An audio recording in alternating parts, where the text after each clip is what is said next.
সচৰাচৰ ধুমুহাৰ আগমুহূৰ্তত মেঘে গাজে, কিন্তু কেতিয়াবা আগজাননী নিদিয়াকৈ জীৱনলৈ ধুমুহা আহে। ঐ 2 কেজি মান পকা মিঠৈ বেলেগকে থবি আইসকলৰ কাৰণে। তহঁতে চুলে আকৌ নাখাব নহয় নিয়মত থকা। থৈছো মা।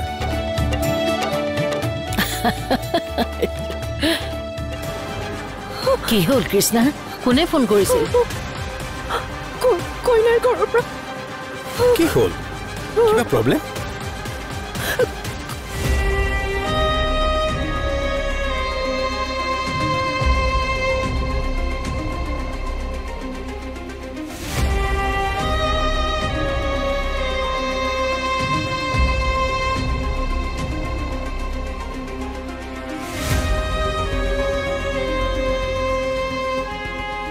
কি বুলি ভাবিছে হা?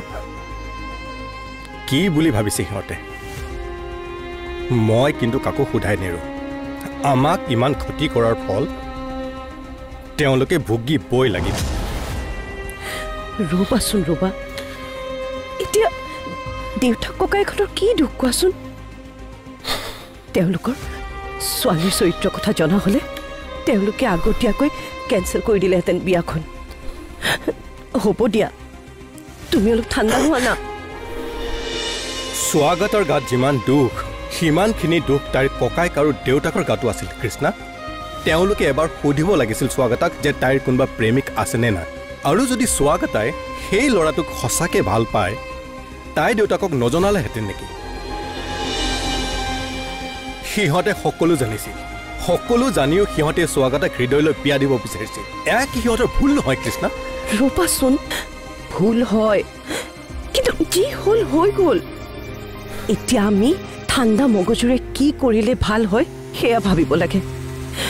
কাইলৈ ৰাতিপুৱাই জীৱনৰ মানুহখিনি আহিব, তেওঁলোকক কি ক'বা সেইটো ভাবা। ভাবিবলৈ আৰু কি আছে? সকলোৰে আগত এতিয়া লাজ পাব লাগিব। প্ৰায় 1000 মানুহক মায়ে বিয়ালৈ নিমন্ত্ৰণ কৰিছিল। মায়ে নিজে গৈ সকলোকে মাতি আহিছিল। এতিয়া কি কম সকলোকে? বিয়াখন কিয় কেঞ্চেল হ'ল বুলি? মই মৰা বুলি কবি।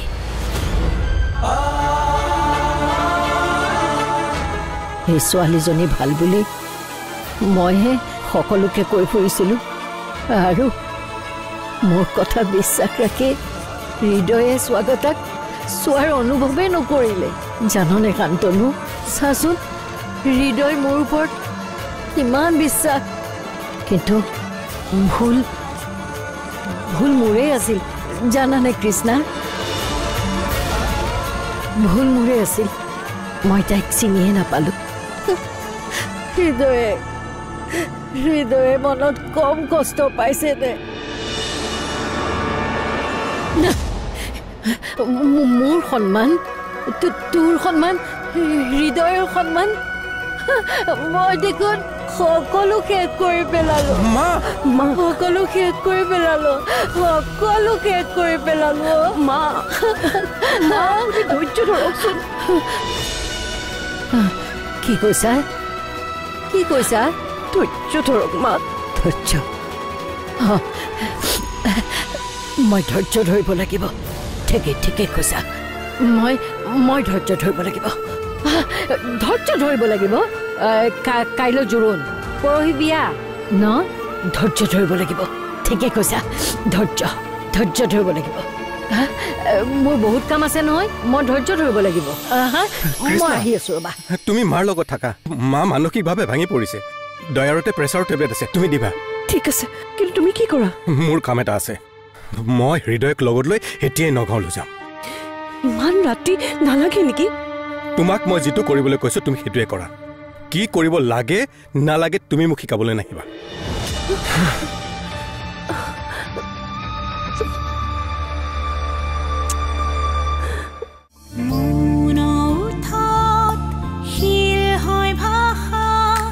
যাত্ৰা পথত আলি দুমোজা গোটেই জীৱনৰ ৰঙীন ঠিকনা বিচাৰি ফুৰো হেঙুলীয়া।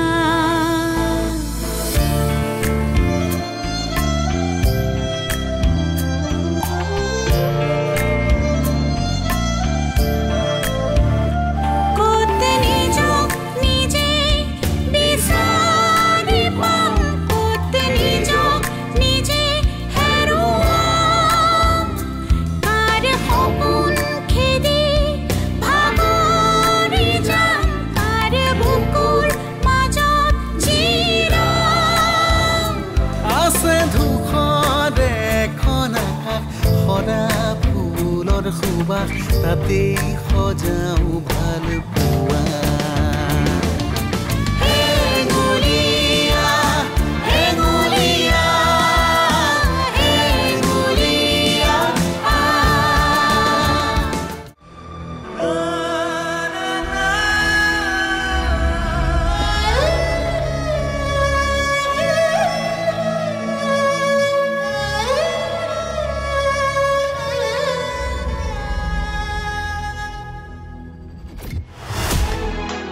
কাইলৈ আমাৰ বিয়াৰ কাৰ্ড ওলাব মই তোমাক এতিয়াও সুধিছোঁ তোমাৰতো কোনো আপত্তি নাই নাই মানে মাৰ বাবে সকলোতকৈ ডাঙৰ কথাটো হৈছে সন্মান সেইকাৰণে এতিয়াও সুধি আছোঁ কিবা যদি প্ৰব্লেম আছে এতিয়াই কোৱা মানুহ মতাৰ পিছত যদি কেনেবাকৈ বিয়াখন কেঞ্চেল কৰিব লগা হয় সেইটো মাৰ সন্মানত লাগিব আৰু সেইটো মায়ে সহ্য কৰিব নোৱাৰিব আৰু ময়ো নোৱাৰিম সেইবাবে সুধিছোঁ কিবা আপত্তি নাই একো আপত্তি নাই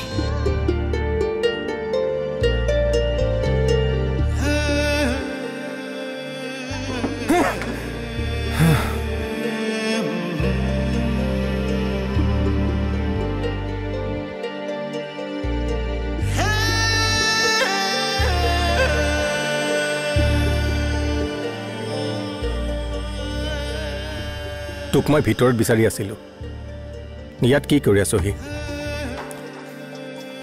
ভাবি আছোঁ ৰ ক'ত ভুল হৈ গ'ল ভুল আমাৰ একো হোৱা নাই হৃদয় ভুল কৰিছে স্বাগতাই আৰু স্বাগতাৰ ককায়েকে তাইক দেখা নাপালেও মোৰ জীৱনত স্বাগতাক এটা বিশেষ স্থান দিছিলোঁ মইতো তাইক ফোনত স্পষ্টকৈ সুধিছিলোঁ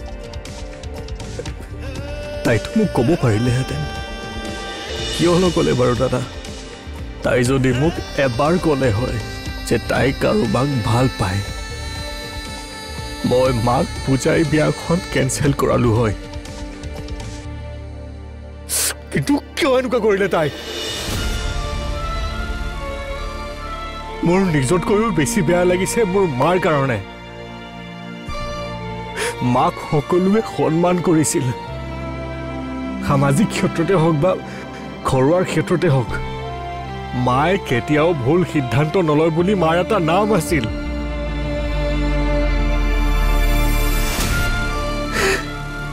কিন্তু অজানিতে মাৰ এইটো সিদ্ধান্ত ভুল হৈ গ'ল দাদা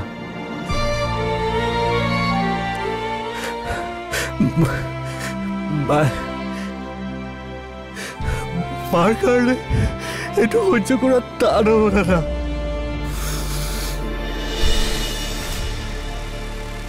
ময়ো সহ্য কৰিব পৰা নাই হৃদয় বল বল হৃদয় এতিয়াই আমি স্বাগতাৰ ঘৰলৈ যাম মোক মোৰ প্ৰশ্নৰ উত্তৰ লাগিব দাদা আৰু কথা বঢ়াই লাভ নাই ইয়াতে শেষ কৰ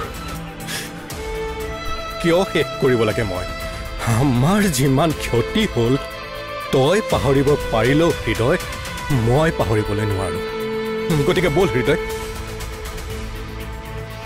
আমাৰ লগত কিয় এনেকুৱা কৰিলে তাৰ উত্তৰ দিব লাগিব আমাক হৃদয় আৰু ক্ষতিপূৰণো দিব লাগিব মই সেইখন ঘৰৰ এজন ব্যক্তিৰ মুখখন চাব খোজা নাই দাদা গতিকে সেইখন ঘৰত যোৱাৰ প্ৰশ্নই নাহে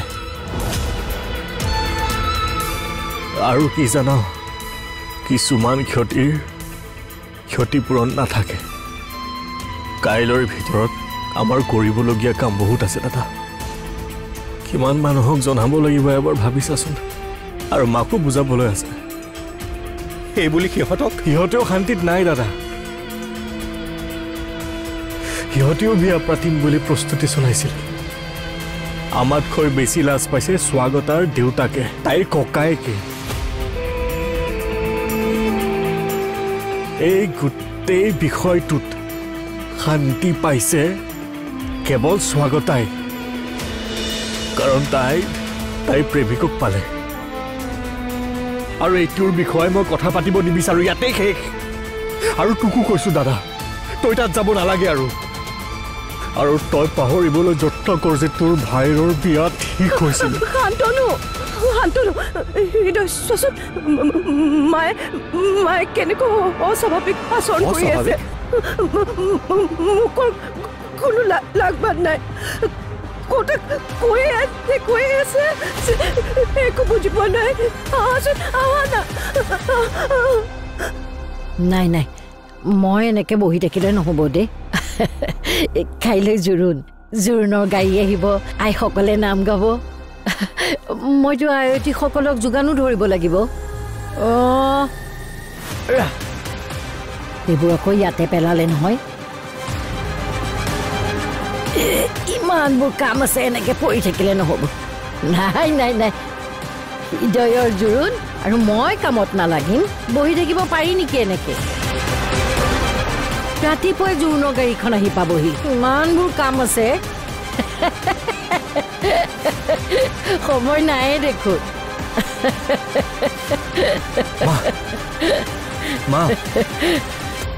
মা তোমাৰ কি হৈছে? কি হোৱা দেখিলি? মোৰ গা বিয়া লাগিছে আকৌ। কিমান যে কাম কৰিবলগীয়া আছে চাচোন। কাইলৈ ৰাতিপুৱাই জোৰোণ, পৰিয়ালৰ সকলো মানুহ আহিব আৰু সকলোকে দায়িত্ববোৰ ভগাই দিব লাগিব নহয়।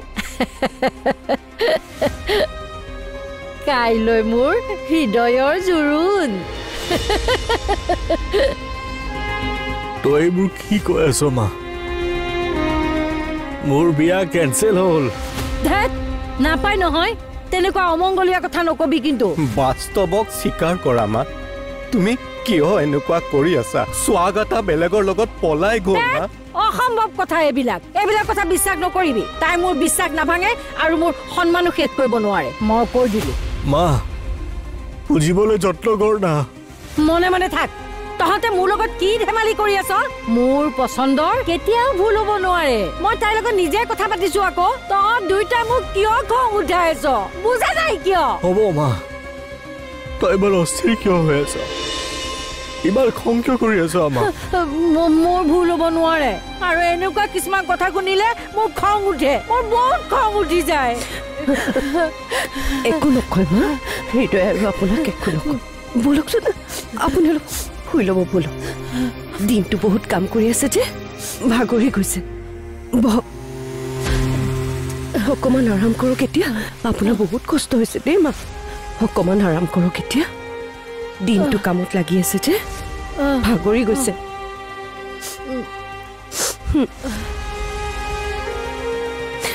ধৰাচোন।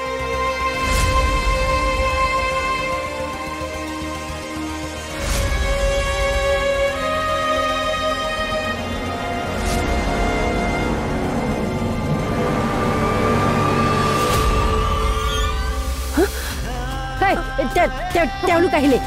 আইডিসকলে নাম শুনা নাই? আকাশত বগালে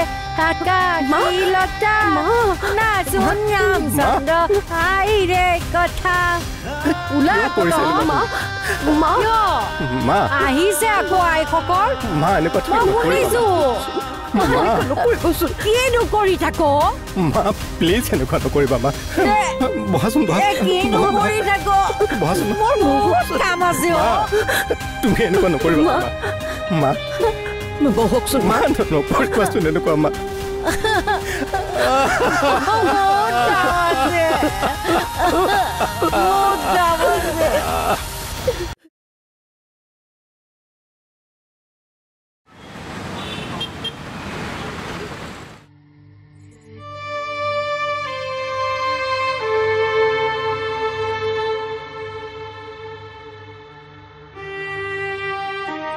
তেখেতে আগতেও এনেকুৱা আচৰণ কৰিছিল নেকি? হয় ছাৰ, দেউতা ঢুকোৱা দিনাখন মা এনেকুৱা আচৰণ কৰিছিল, কিন্তু সেইটো হোৱাটো আজি বহু বছৰে হৈ গ'ল। ডক্তৰক দেখুওৱা হৈছিল নে?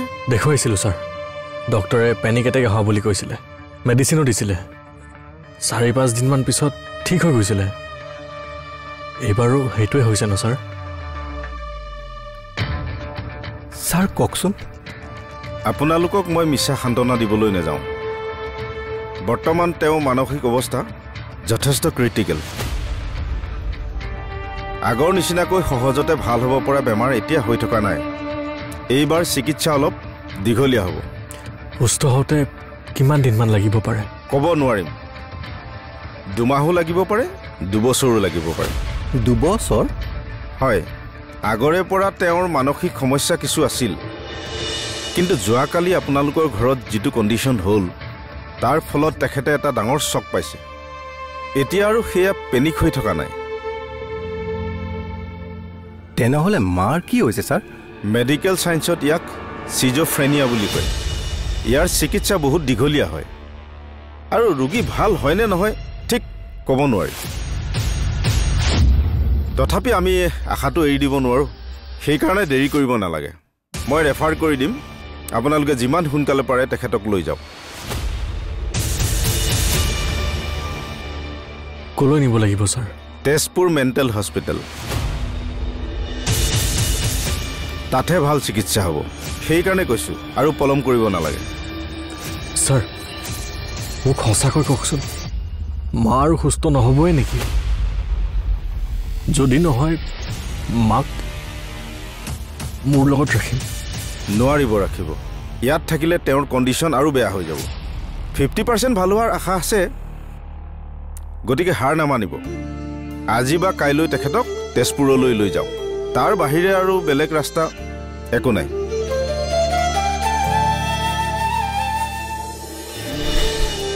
তাৰ পাছত দাদা আৰু মই মাক হস্পিটেলত থৈ আহিলোঁ। বৰ্তমান মাৰ ট্ৰিটমেণ্ট তাতেই চলি আছে।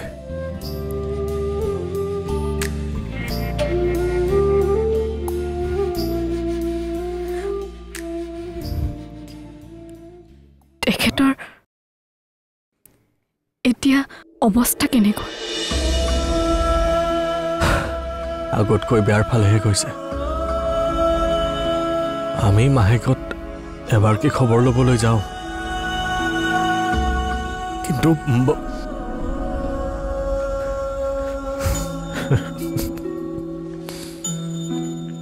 মায়ে আমাকে চিনি নোপোৱা হৈ গৈছে।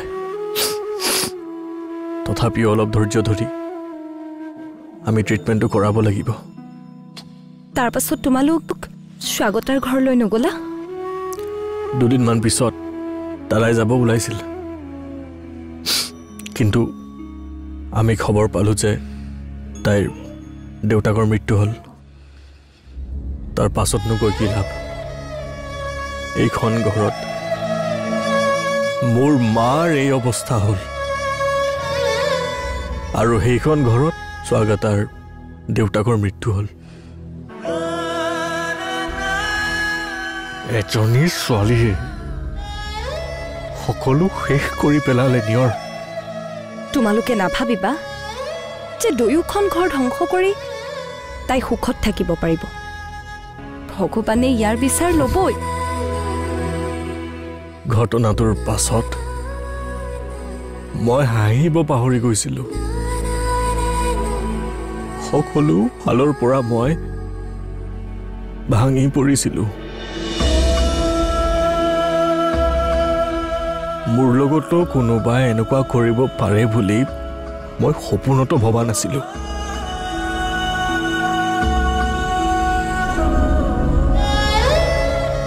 কিন্তু সেই সময়ত মোক এজন বন্ধুৱে সহায় কৰিলে।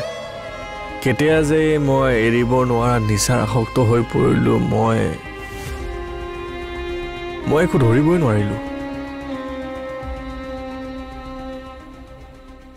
কিন্তু দেৰিকৈ হ'লেও মই নিবেদিতাৰ কথাৰ পৰা বুজিলোঁ যে ইয়াক এৰিব হৈ গ'ল। আজি তাৰ জন্মদিন। ভাল ভাল কথাবোৰ পাতি মনটো ভাল কৰি ৰাখিব লাগে। বাদ যে কথাবোৰ উলিয়াই লৈছে।